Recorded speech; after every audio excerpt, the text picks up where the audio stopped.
At exactly 11:14 in the morning on June 1, 2026, 4 nautical miles southeast of Larak Island, the Strait of Hormuz stops being a shipping lane and becomes a kill zone.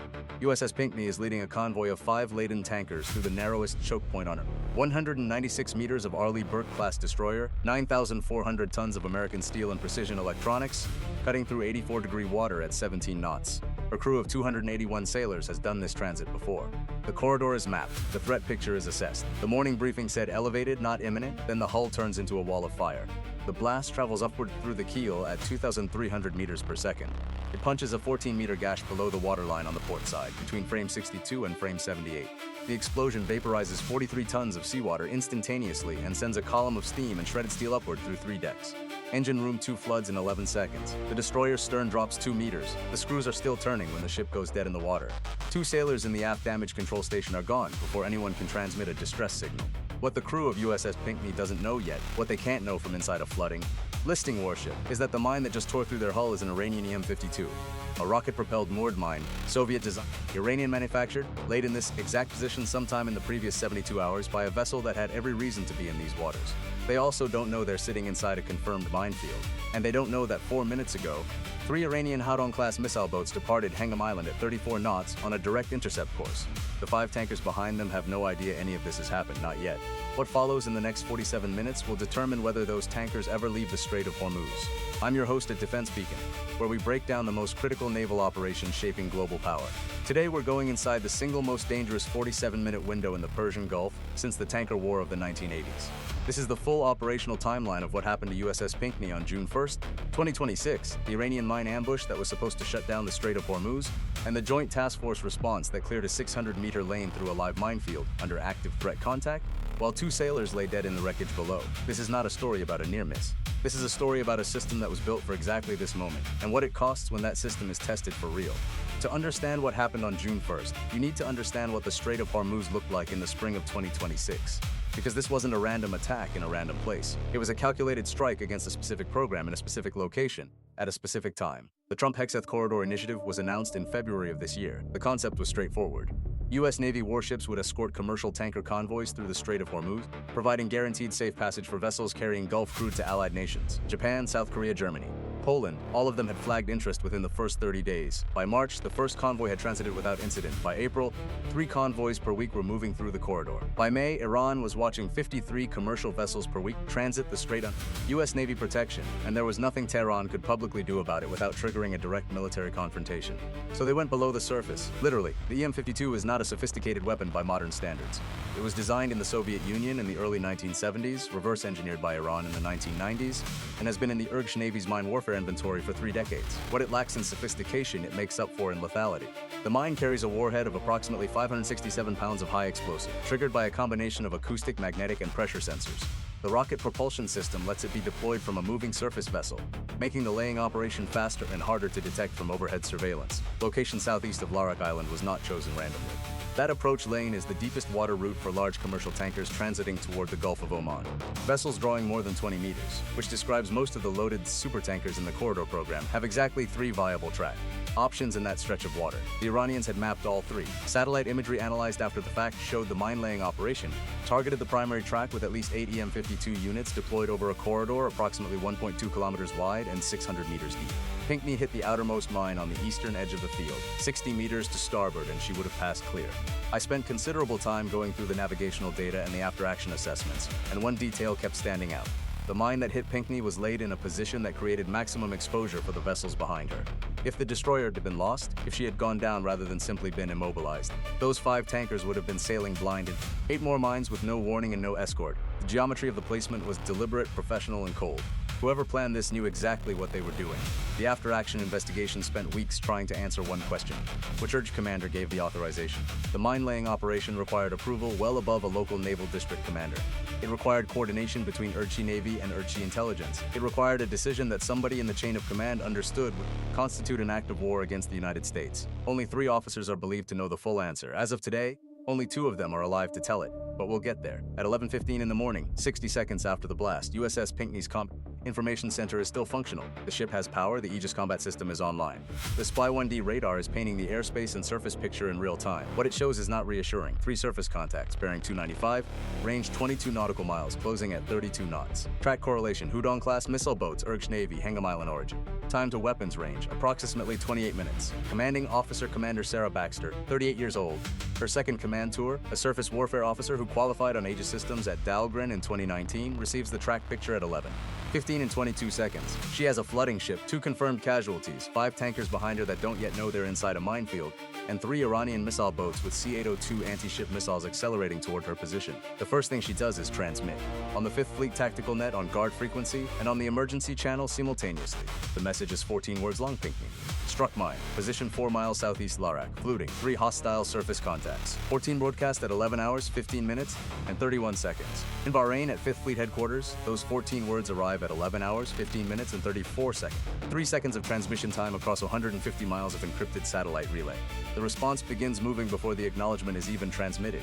Because what Commander Baxter doesn't know is that certain assets in the region have been pre-positioned for exactly this contingency. The Trump-Hegseth Corridor Initiative didn't just put a destroyer in front of a convoy.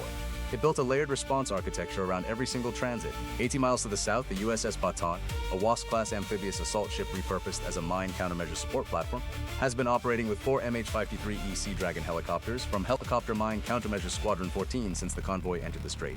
Overhead, an EA-18G Growler from Electronic Attack Squadron 135 operating off USS Carl Vinson Holding Station in the Gulf of Oman has been maintaining a jamming orbit above the strait since 9:45 in the morning.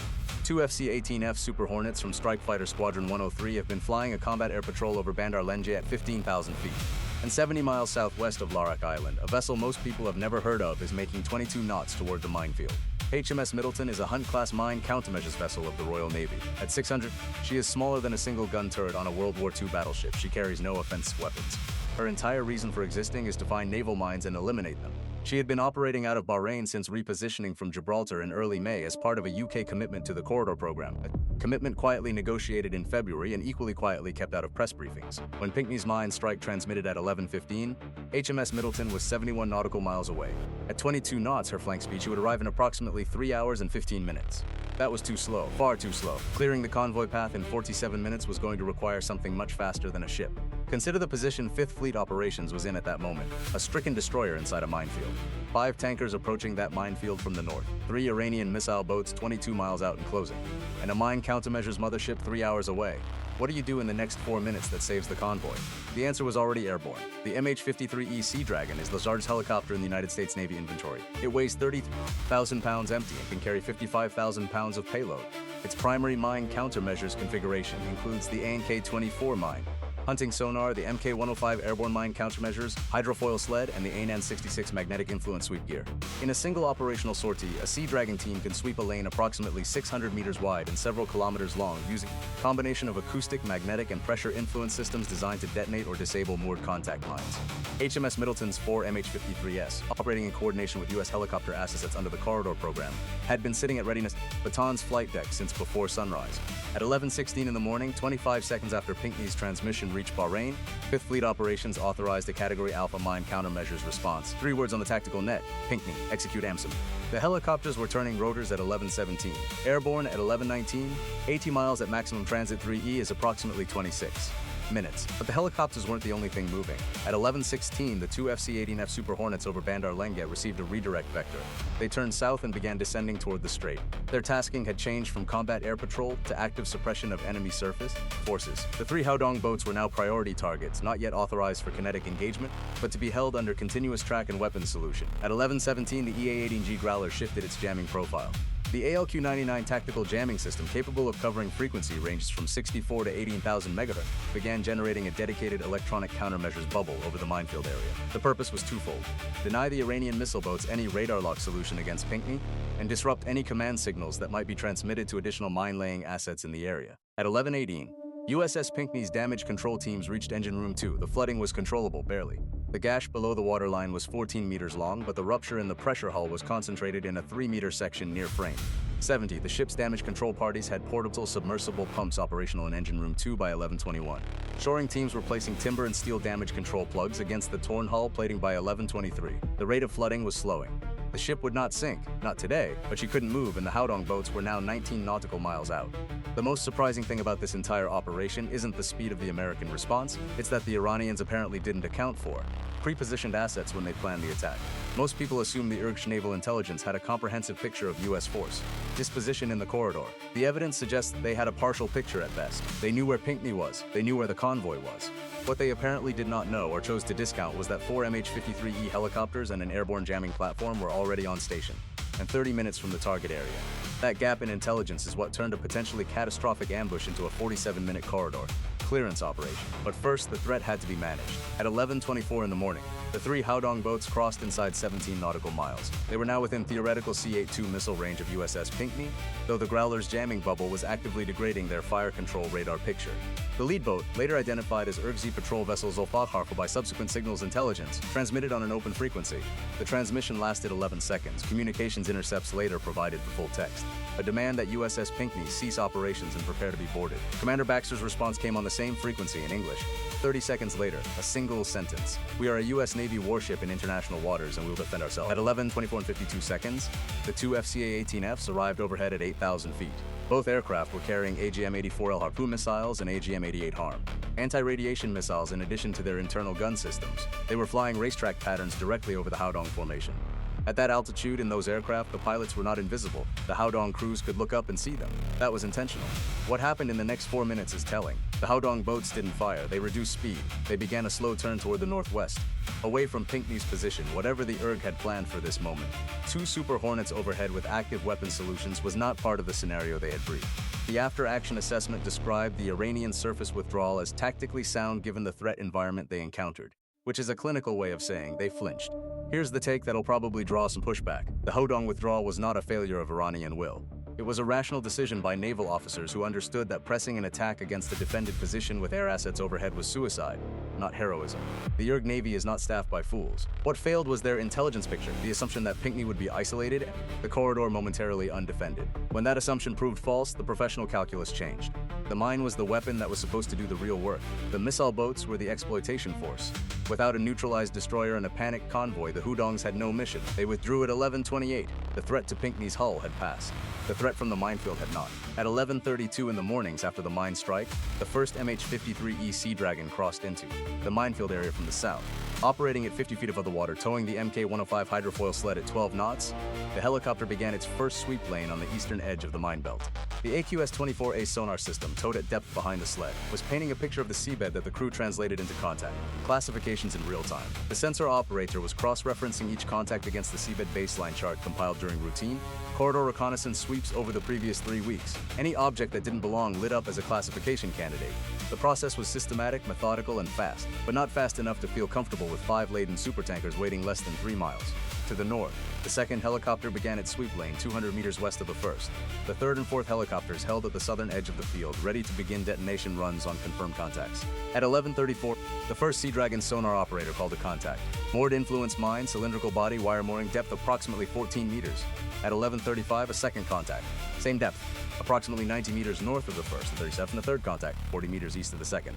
The pattern was becoming clear. The Iranians had laid the mines in a modified checkerboard pattern, staggered rows designed to maximize coverage, the primary track while creating overlapping engagement zones. A vessel threading between 2 mines in the outer row would encounter a mine inner row. It was methodical work, professional work. The mine-laying tender that had performed this operation had been in these waters somewhere, between 48 and 72 hours before the attack. It operated under cover of legitimate maritime trap, using the rolling swells of a pre-dawn weather system to mask the acoustic signature of the deployment operations. Satellite imagery later confirmed the vessel, an Iranian mine-laying tender operating under a registered commercial flag. The images showed it transiting the southern approach to the Larak Channel at 3:20 in the morning on May 30th. At the time, the imagery had been flagged as routine maritime traffic. The flag was Panamanian. The vessel had a legitimate transit history through the strait. That flag and that history was why no one stopped it. The common assumption is that U.S. surveillance of the Strait of Hormuz is so comprehensive that nothing significant can move through it without detection and classification. The evidence from June 1st tells a more complicated story. The surveillance architecture is extraordinary, but it processes an enormous volume of legitimate maritime traffic, and a vessel that appears legitimate, right flag, right AS transponder signal, right historical track record, gets classified differently than one that doesn't. The Iranians understood this, they exploited it deliberately. That lesson has been written into every after-action report since the operation. Whether it changes the surveillance architecture is a different question. At 11:39, the Sea Dragon sweep teams had positively identified 7 of the 8 mines in the field. The 8th, on the far western edge of the belt, would not be located until 11:52. The cleared lane needed to be 600 meters wide. That's the minimum for the convoy tankers to transit safely in single file with maneuvering margin. The natural channel geography east of the minefield gave them 600 meters of deep water between the mine belt's eastern edge and the shoal water. Around a submerged rock formation called Larak Reef East, 600 meters, that was the lane, that was the target. What do you think? Does a 47-minute mine clearance timeline represent the upper limit of what's operationally possible? Or is there a faster solution the US Navy should have had available?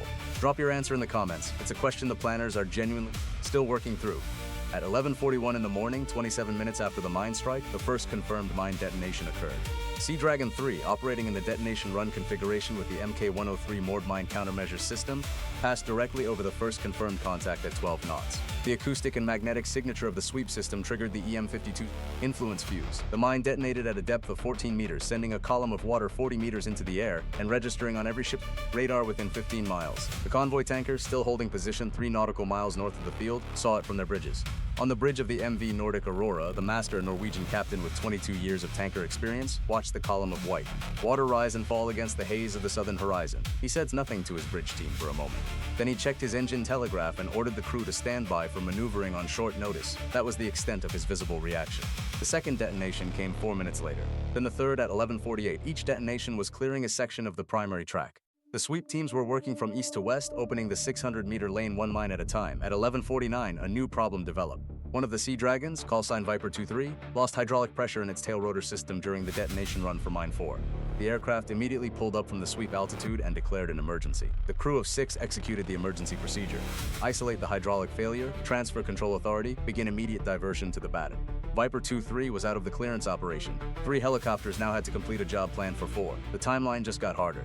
The loss of Viper 2-3 meant the western section of the mine belt, where the 8th mine was still unlocated, was now being covered by a single sweep helicopter instead of 2. The clearance timeline, which had been tracking slightly ahead of the 47-minute target, was now running behind. If the 8th mine couldn't be located and detonated before the convoy began its transit, the western edge of the lane was an unknown. Convoy lead, the tanker Nordic Aurora, 160,000 deadweight ton, drawing 18 meters of draft, was already beginning to drift south under the light current. Her master had been briefed on the situation.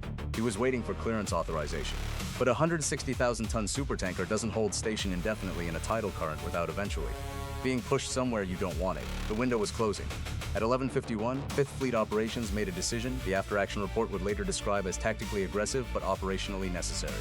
The convoy was authorized to begin its transit of the cleared eastern lane before the western section was fully verified. The lane was confirmed clear for 450 of its 600-meter width. The eastern 450 meters were positively swept. The western 150 meters were assessed clear based on sonar track density and the mine-laying pattern geometry. That assessment was an educated guess based on operational data. It was not a confirmed clear. The convoy master of MV Nordic Aurora understood this when he received the clearance authorization.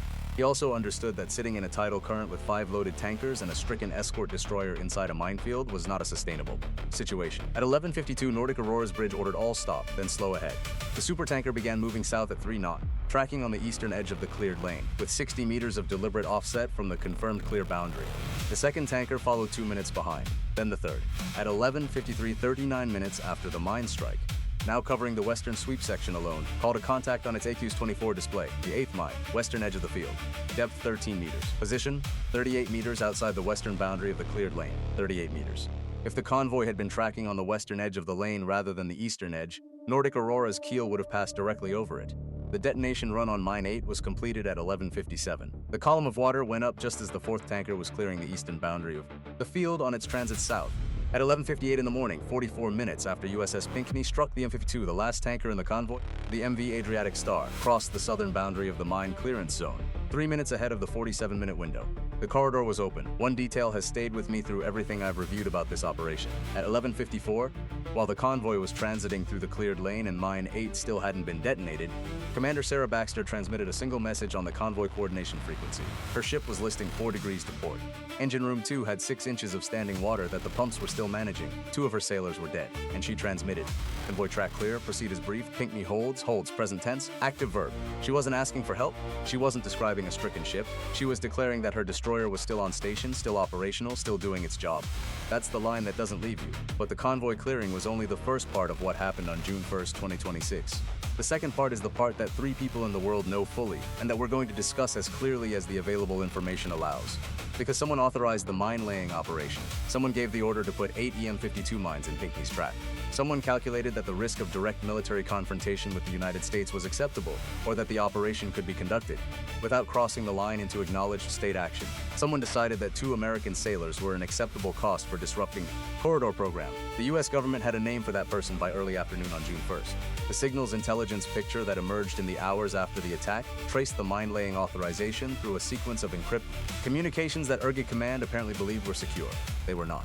The communications architecture the IRGC had been using for internal coordination in the Strait had been penetrated at a technical level that subsequent investigation described only as persistent and comprehensive. The specific method has not been publicly disclosed and will not be discussed here. What the signals intelligence showed was a chain of authorization that terminated at a specific IRGC Navy commander based at Bandar Abbas.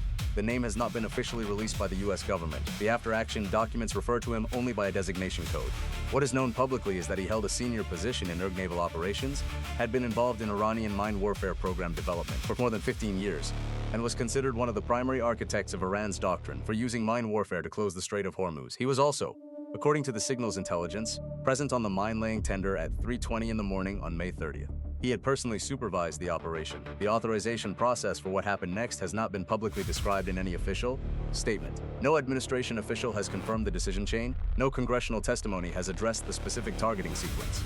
The legal basis, whether it fell under existing authorizations for use of military force, inherent self-defense authority, or some other framework, has not been publicly articulated. What is publicly known is the outcome and the timing at 4:47 in the afternoon on June 1st, 2026, the Iranian mine-laying tender that had deployed the EM-52 field southeast of Larak Island was struck by AGM-158C Razam anti-ship missiles. The long-range anti-ship missile, launched from a platform that has not been officially identified, struck the tender amidships on the first impact and below the waterline on the second. The vessel sank in 41 minutes. There were no survivors. The IRGC commander who had supervised the mine-laying operation did not survive the strike. Satellite imagery confirmed the sinking at 5:31 in the afternoon. Before sunset, the corridor's 5th convoy of the week completed its transit into the Gulf of Oman without further incident. The Iranian government issued a statement the following morning describing the destruction of the vessel as an act of piracy and terrorism against the Islamic Republic. The statement did not mention the mine-laying operation. It did not acknowledge the deaths of 2 American sailors.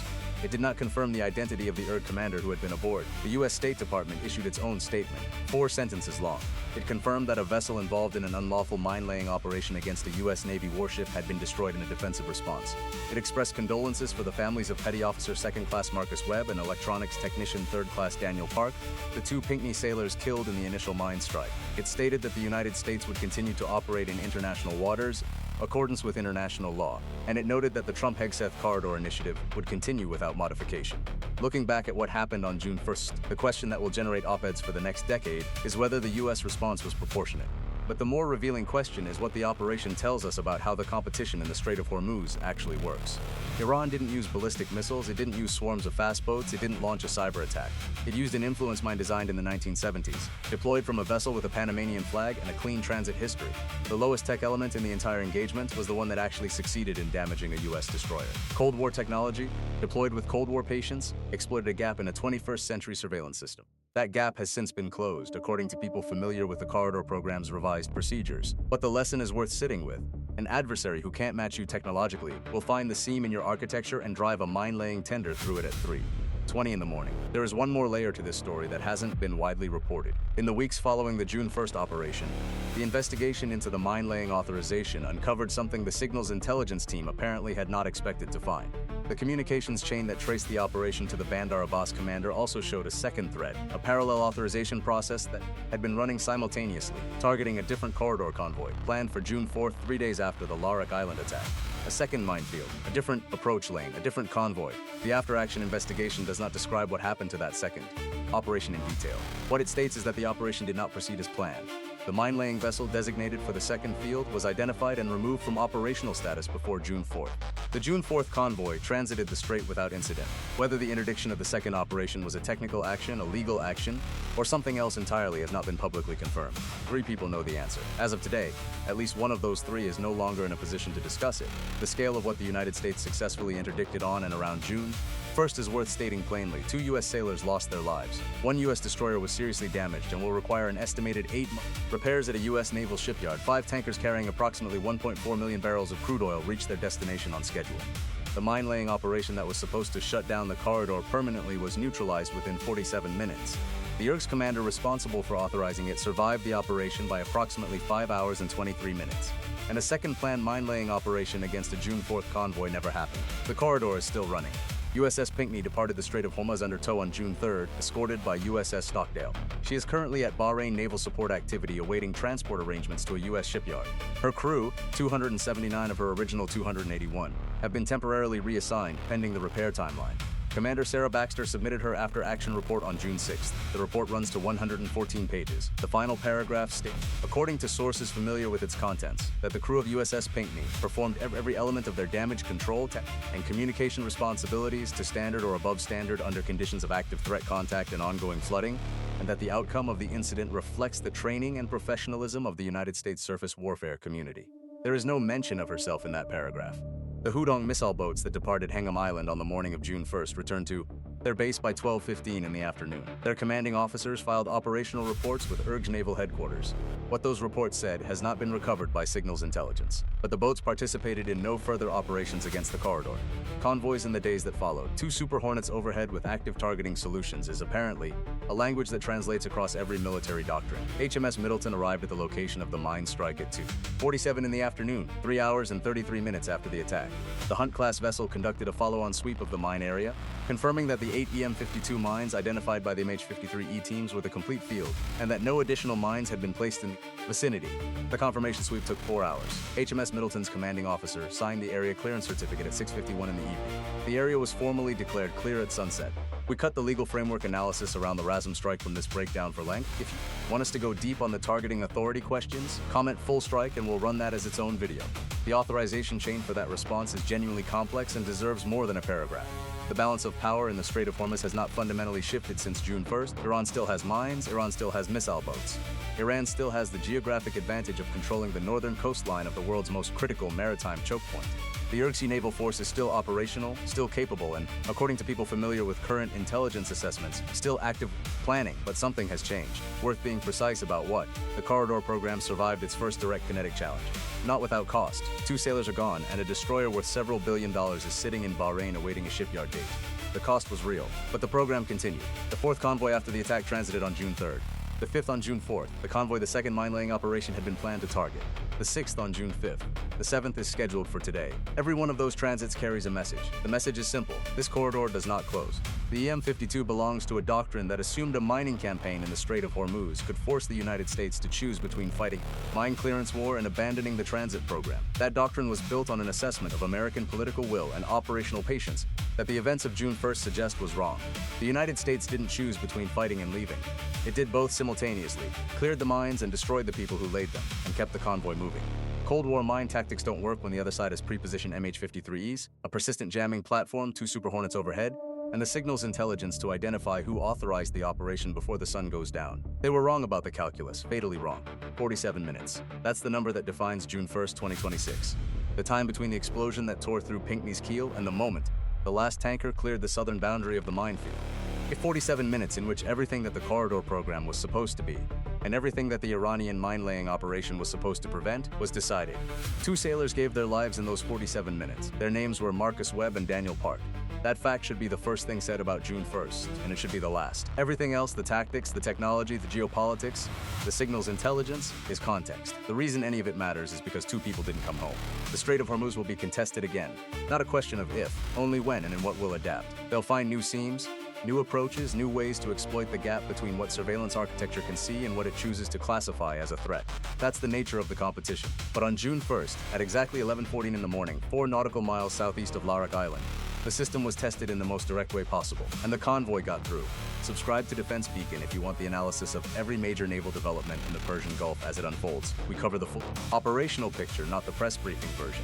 And if you want to go deeper on the RASM targeting authority questions from the June 1st strike, the legal framework that governs that kind of response in international waters is a story in itself. That video is next. The Strait of Hormuz is still open, for now.